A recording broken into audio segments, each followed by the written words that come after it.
Guys, welcome to a classic action movie review of 1993's Cliffhanger, starring Sylvester Stallone, John Lithgow, Michael Rooker and, oh my days, Craig Fairbrass. Now, directed by Renny Harlin, it's the action-packed story of a botched mid-air heist that results in suitcases full of money being scattered across the Rocky Mountains and Stallone racing against time to find the loot before the villains do.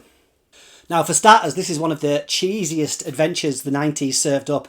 It's got some terrible characters, eye-rolling dialogue, and Stallone surviving freezing high-altitude conditions in a wet t-shirt. But Cliffhanger is so much fun and so well made that you shouldn't really care about any of that. This is now 30-year-old practical filmmaking, action cinema from a bygone era, when digital doubles were still dummies, explosions weren't pasted in from the computer, and production companies could still be bothered to take their stars on location. Now, this is one of my favourite Sylvester Stallone movies. Let's take a look.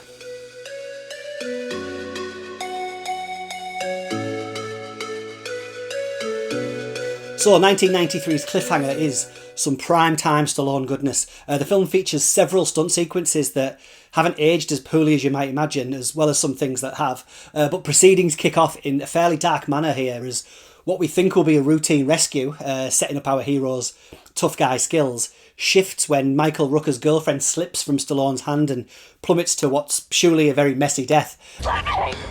Sarah, I got you. Just reach up. Don't let me fall. And so we are in redemption territory here with this movie.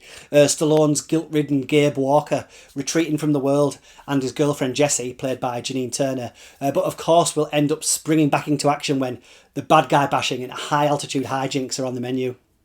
Now, not content with kicking the wind out of the audience in the first 10 minutes, director Renny Harlin follows it up with a breathlessly paced mid-air, two-plane money hijacking that, if you'll allow me to steal some trivia from IMDb, stuntman Simon Crane was paid $1 million, a one-off fee to cross once between two planes at 15,000 feet, apparently without the aid of any safety devices or trick photography.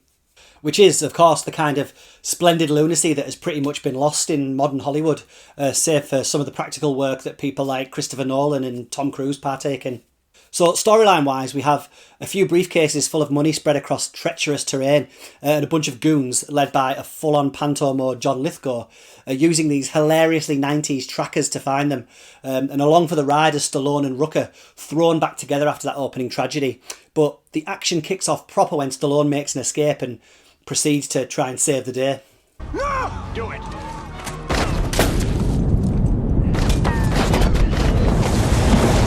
Now, Sylvester Stallone co-wrote Cliffhanger, so while his Gabe Walker is a damaged soul carrying a burden of guilt, he's also a tough-as-nails near superhuman who's quick with a one-liner and looks like he spends as much time in the gym as he does rescuing hikers.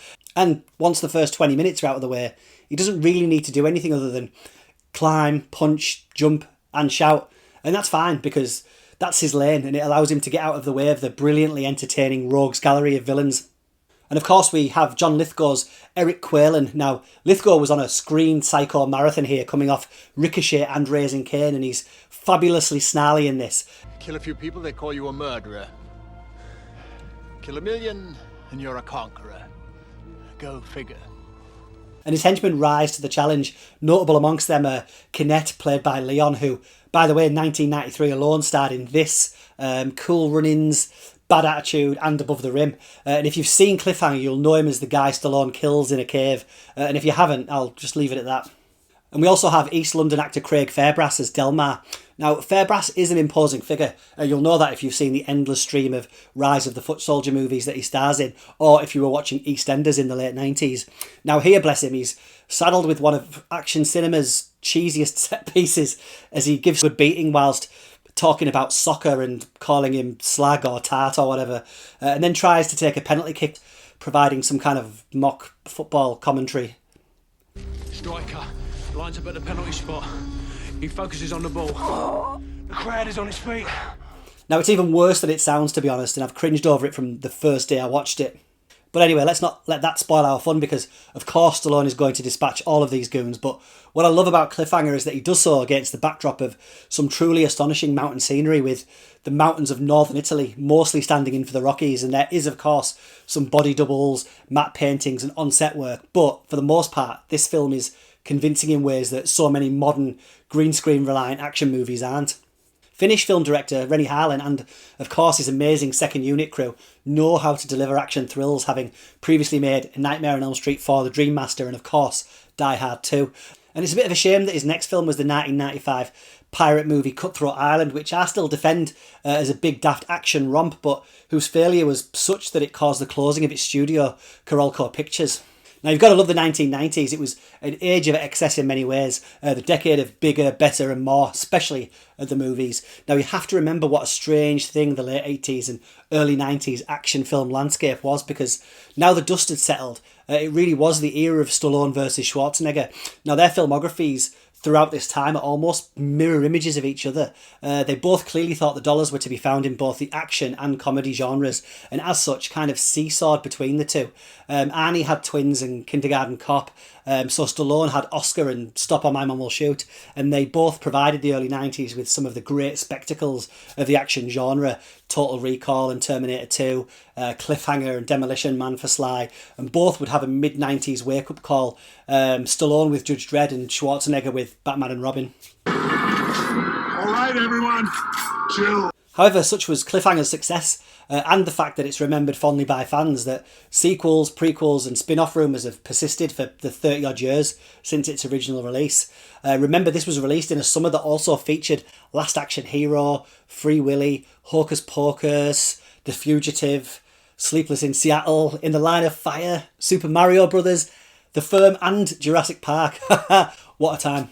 Now, I grew up with these movies, so I'll always have a soft spot for muscle-bound action stars, diving away from explosions, in slow motion, of course, and one guy against a group of villain storylines that don't skimp on the violence in order to get a family-friendly rating.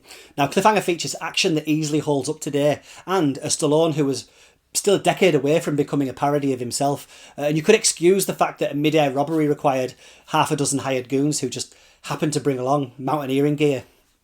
Just don't worry about it and go check it out.